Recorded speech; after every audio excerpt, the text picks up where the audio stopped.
Saudara sekalian, apalagi kalau kita punya masalah dengan hukum, ini stres. Kita terjerat dalam suatu kasus yang menyebabkan kita akan terkena tindakan perdata atau pidana dengan pengadilan, polisi, borgol, penjara, stres. Saudara akan mendapatkan panggilan dari kejaksaan yang jarang bertemu dengan jaksa, hakim, polisi. Ada sedikit masalah saja, panik, datang polisi. Ada lagi yang bisa membuat stres, perubahan perkembangan fisik kita. Dari anak-anak menuju remaja, tiba-tiba suara besar kecil. Mungkin saudara pernah mengalami ya, di mana tidak seimbangnya antara suara dengan diri kita. Lama-lama kita makin tidak bisa mengerem pertambahan umur kita. Akhwat di bawah 30 masih belum merasa tua, tapi 30 mulai ada keriput sini, di ujung mata sini, bibir. Sudah mulai perubahan, tambah uban. Ini kalau tidak disikapi bisa stres. Makin lama makin tua, banyak orang yang tidak bisa menerima perubahan fisiknya.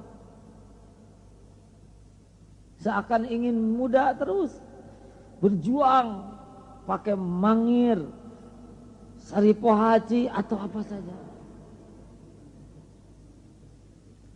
Senam, berusaha. Laki-laki juga makin tua. Saat wanita ada saat di mana berhenti haid, itu juga akan membuat stres kalau kurang hati-hati. Belum status, ini juga membuat stres. Belum lagi kalau ada kendala fisik dan kesehatan pada diri kita. Istri sakit, takut ditinggalkan suami, yang lebih sakit itu hatinya daripada badannya. Suami sakit, takut nggak bisa kerja, bebannya lebih berat daripada penyakitnya. Belum yang punya cacat, mati-matian menyembunyikan cacatnya, ini saja sudah memakan waktu, pikiran dan tenaga. Wah. Lalu kapan bahagianya kita ini ya? Jangan tersinggung saudara. Kita ini memang kalau tidak terampil cuman kebahagiaan sengsara dalam hidup ini. Belum di jalan, macet, stres. Hujan, stres. Mau jajan, nggak cukup uangnya, stres.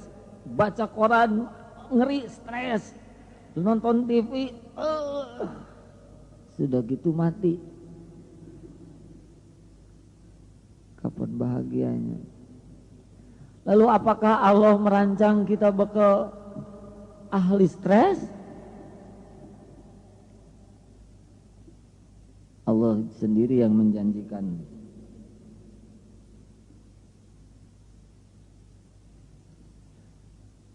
Ya ayyuhalladzina amanu, maaf, ala bidzikrillahi tatmainnul qulub. Camkan hatimu, hanya tiada selain itu, hanya akan tentram jikalau hati ini tidak larut dalam persoalan, tapi hati ini larut dalam pertolongan, perlindungan, kasih sayang, kecukupan Allah. Seperti yang sering diungkap, itu sepatu yang kita miliki bisa bikin stres. Kalau sepatu ditaruh di hati, kalau sepatu hanya ditaruh di kaki, ditaruh di luar, tidak di hati, tidak akan stres. Punya apapun di dunia ini kalau sudah lekat di hati, punya pangkat, kedudukan, kedudukan itu tempat kita menduduki kedudukan, bukan kita diduduki kedudukan. Kalau kedudukan sudah ditaruh di hati, ketika mau dimutasi stres. Belum punya kedudukan takut nggak kebagian, sudah punya kedudukan takut dipindahkan, kapan bahagianya? Punya uang cukup di dompet, di tangan, jangan dimasukkan ke hati. Karena uang itu pasti pulang dan pergi, datang dan pergi, nggak bisa ditahan.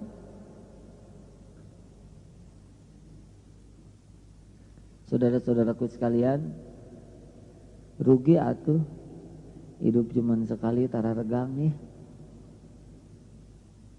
Kita harus serius nih. Sebetulnya ingin dijelaskan seperti apa gejala stres itu, tapi saudara bisa menyimaknya besok di radio. Mulai dari pegel-pegel leher, ya. Mulai dari tiba-tiba semangat membara. Nah, itu sudah gejala stres sebetulnya. Ada yang tiba-tiba jadi gembul, ada yang tiba-tiba tidak mau makan, susah tidur, sering buang air kecil, gembung. Tuh, itu juga sudah bagian daripada stres, walaupun tidak setiap yang buang angin sedang stres.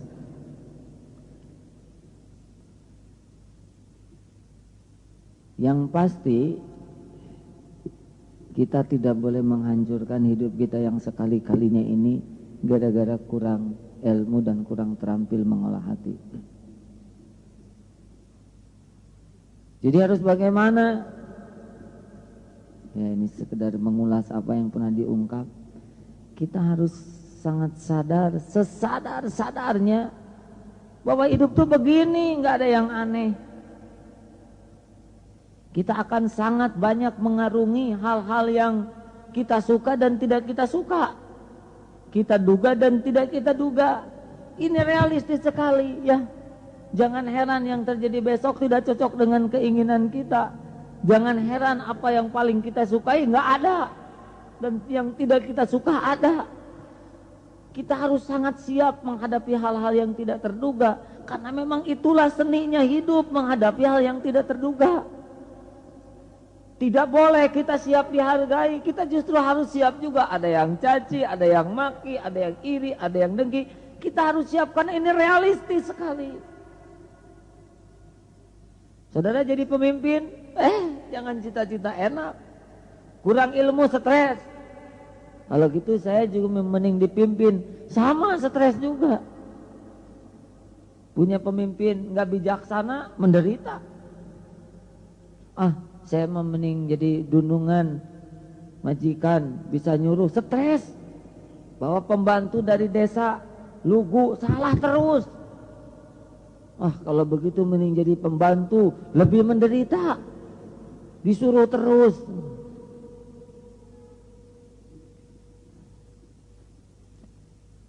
Siap. Kita harus sangat siap. Kita tidak boleh aneh ketika hal-hal tidak diduga, tidak menyenangkan, pahit, getir. Ya, kita siap. Sedia payung sebelum hujan. Hujan atau tidak hujan, kita tidak akan kaget. Kalau toh terjadi sesuatu, cepat katakan, ya inilah episode yang saya jalani saat ini. Saya harus menerimanya.